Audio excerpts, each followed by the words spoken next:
नमस्कार प्यारे बच्चों, आपका फिर से स्वागत है इस YouTube चैनल पर। तो आज जो है बच्चों अपन कक्षा 10 के लिए प्रश्नावली 5.3 का प्रश्न संख्या 14 और 15 इन दोनों को अपन डिस्कस करेंगे। तो देखते हैं प्रश्न संख्या 14 आपका क्या बोल रहा है। इसमें ये बोला गया बच्चों कि 0 और 50 के बीच की विषम संख्याओं का आपको योग ज्ञात करना है। ये आपको बोल रहा है कि 0 से लगाकर आपको 50 तक जितनी भी विषम संख्या आती है, विषम संख्या अपन उसको कहते हैं जिसमें 2 का भाग पूरा नहीं जाता है, उसको अपन विषम संख्या कहेंगे। तो ये बोल रहा है कि 0 से 50 तक आपको संख्या वो छांटनी है और उनका योग ज्ञात करना जो विषम है। तो उसके लिए देखो बच्चों, सबसे पहले अपन लिख देते हैं इस प्रकार से कि जो 0 से लगाकर 50 तक की गिनती है उसको अपन देख लेते हैं। 0, 1, 2, 3, 4, 5 इस प्रकार से हैं बच्चों, ठीक है। और वो कहाँ पर ख़त्म हो रही है गिनती? 50 पर ख़त्म हो रही है। अब इनमें से आपको ये बोल रहा है कि विषम संख्याओं का योग ज्ञात करना है। तो बात करूँ यदि मैं विषम संख्याओं की, तो विषम संख्या कौन कौन सी हो जाएगी? तो विषम संख्या वो संख्या हो जाएगी बच्चों जिसमें 2 का भाग पूरा नहीं जाता है। तो बात करें जैसे 1 है, आपका 3 है, इसी प्रकार से 5 है, इस प्रकार से चलेगा। और यदि लास्ट के अंदर देखूँ बच्चों तो 50 जो है वो सम संख्या है, 50 से पहले 49 आती है, ये आपकी विषम संख्या है। यहाँ तक अपन को क्या ज्ञात करना है? योग ज्ञात करना है। तो बच्चों योग ज्ञात करना है तो उसके लिए हम अपन जो फॉर्मूला है वो एस एन का लगेंगे। और एस एन का फॉर्मूला, दोनों फॉर्मूलों की बात करें तो उसमें एन की अपन को ज़रूरत पड़ेगी और एन की वैल्यू इसने दी नहीं अपन को। तो सबसे पहले तो अपन को क्या ज्ञात करनी पड़ेगी? एन की वैल्यू ज्ञात करनी पड़ेगी। तो देख लेते हैं सबसे पहले ए की वैल्यू यहाँ पर कितनी हो जाएगी बच्चों? 1 हो जाएगी। डी के लिए क्या हो जाएगा? द्वितीय पद 3 और प्रथम पद 1 है, इन दोनों को घटाऊंगा तो 2 आ जाएगा। डी की वैल्यू आ गई। तीसरी बात करूं, जो 49 है वो ए एन की वैल्यू है, तो यहाँ पर 49 लिख देता हूँ। एन मुझे यहाँ पर फाइंड आउट करना है। तो लगा लेते हैं फॉर्मूला। क्या होता फॉर्मूला आपका? ए एन वाला। तो ये हो जाएगा a n equal to a plus n minus 1 d, इस प्रकार से। तो एन के स्थान पर मैं 49 लिख देता हूँ, ए के स्थान पर आपका 1, एन की वैल्यू मुझे ज्ञात करनी है, डी की वैल्यू कितनी है बच्चों? 2 है यहाँ पर। तो इसको मैं यहाँ पर सरल कर लेता हूँ। तो ये हो जाएगा आपका 1, यदि अपन उस तरफ भेजूँगा तो कितना हो जाएगा बच्चों? माइनस का 1, और यहाँ हो जाएगा n माइनस 1 गुणा 2 हो जाएगा। ये हो गया आपका 48। और बच्चों देखो यहाँ पर ये 2 गुणा में है, इस तरफ आएगा तो किस में हो जाएगा? आपका भाग में हो जाएगा। तो n माइनस 1 बराबर हो जाएगा 48/2। 2 का भाग लगा देता हूँ तो ये आपका 24 आ जाएगा। और बात करें -1 है, इस तरफ आएगा तो किसका हो जाएगा? प्लस का हो जाएगा। तो n की वैल्यू हो गई बच्चों 25 हो जाएगी, ठीक है बच्चों। तो अपने पास में n की वैल्यू भी आ गई। अब अपन को क्या करना बच्चों? इनका योग ज्ञात करना है। तो जब भी योग ज्ञात करना हो तो एस एन का फॉर्मूला लगाते हैं, और एस एन का फॉर्मूला लगाएंगे तो अभी यहाँ पर बच्चों जो कंडीशन बन रही है उसके अनुसार जो छोटा फॉर्मूला था एस एन बराबर n/2 a प्लस एल, इससे भी निकल जाएगा क्योंकि एल अंतिम पद अपने पास में पड़ा है। तो ये हो जाएगा एस, एन की वैल्यू 25 है, बराबर 25/2, और ए की वैल्यू कितनी बच्चों? यहाँ पर 1 है, और एल की वैल्यू कितनी है? 49 है। तो बात करें 25/2 गुणा 49 में 1 जोड़ूंगा तो कितना हो जाएगा बच्चों? 50 हो जाएगा। 2 का भाग 50 में 25 बार जाएगा। तो यहाँ पर बात करें 25 गुणा 25, तो 25 गुणा 25 कितना हो जाएगा बच्चों? 625।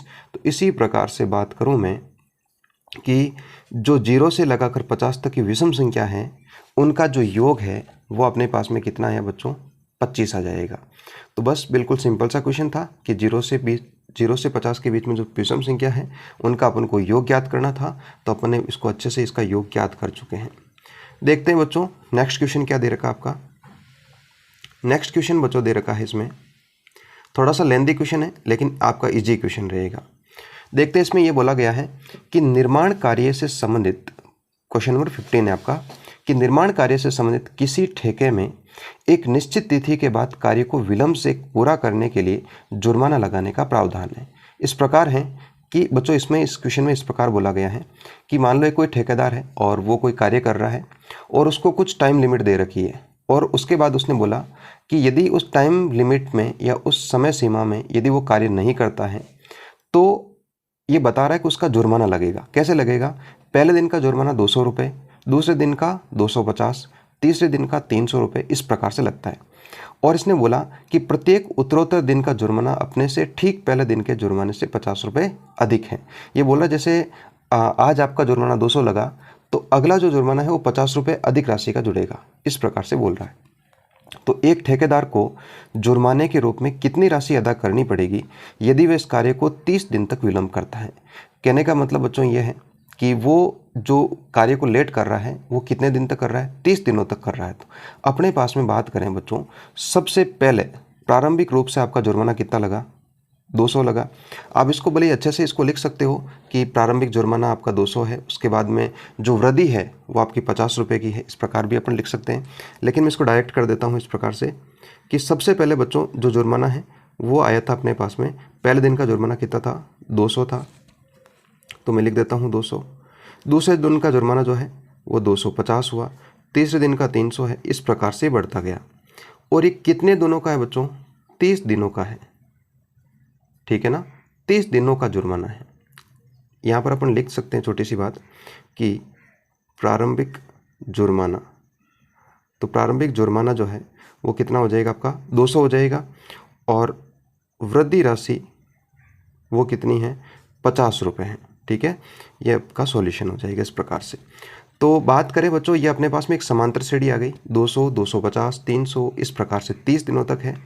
बात करें प्रथम पद की तो आपका 200 हो जाएगा। डी की बात करूं तो 250 माइनस 200 आपका 50 हो जाएगा, और एन की वैल्यू कितनी हो जाएगी बच्चों, 30 हो जाएगी यहाँ पर। अब अपन को एस एन का फॉर्मूला लगाना है सिंपल सा, और इसको अपन को ज्ञात करना है, कर सकते हैं अपन, कोई दिक्कत नहीं है। एस एन की वैल्यू होती है, एस एन का फॉर्मूला होता है बच्चों n/2 2a plus n minus 1 d, इस प्रकार से होता है। तो एस एन की वैल्यू कितनी बच्चों यहाँ पर 30 है, 30/2, और बात करें 2 गुणा ए की वैल्यू यहाँ पर कितनी बच्चों 200 है, प्लस एन की वैल्यू 30 माइनस 1 गुणा डी की वैल्यू कितनी है बच्चों 50 है। बस सिंपल से इसको अपन सिंप्लीफाई कर लेते हैं। 2 का भाग 30 में आपका 15 बार जाएगा, और 2 को 2 से गुणा किया तो 400 हो जाएगा। 30 में से 1 घटाए बच्चों तो 29 बचा, 29 गुणा 50। तो इसको और अपन सिंप्लीफाई कर लेते हैं आगे, तो ये आप पे अपन ये कर लेते हैं, 15 ये हो गया, और यहाँ पर जो है 400 प्लस 29 को बच्चों यदि मैं 50 से गुणा करूँगा तो ये आपका आ जाएगा बच्चों लगभग आपका जैसे बात करें तो 1450 आ जाएगा, इस प्रकार से, ठीक है। थोड़ा और सिंप्लीफाई कर लेते हैं इसको, 400 और 1450 को यदि मैं जोड़ूंगा तो वो अपने पास में आ जाएगा लगभग आपका 1850 आ जाएगा। और अब क्या करेंगे, 15 को और 1850 को अपन गुणा कर देते हैं। यदि इन दोनों को आप गुणा करोगे तो जो आपके पास में वैल्यू है वो आएगी आपके 35,750। आप इसका मल्टीप्लाई कर सकते हैं।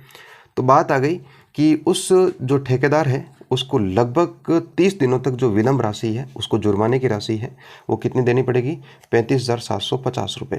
तो इस प्रकार से इस क्वेश्चन को सॉल्व करना बच्चों। क्वेश्चन लेंथी था लेकिन उसका जो आंसर है वो बड़ा छोटा क्वेश्चन है, ठीक है। आप इसको आसानी से कर सकते हो।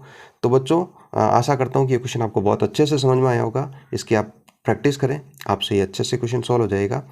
तो फिर मिलते हैं एक नए क्वेश्चन में, तब तक के लिए धन्यवाद। जय हिंद, जय भारत।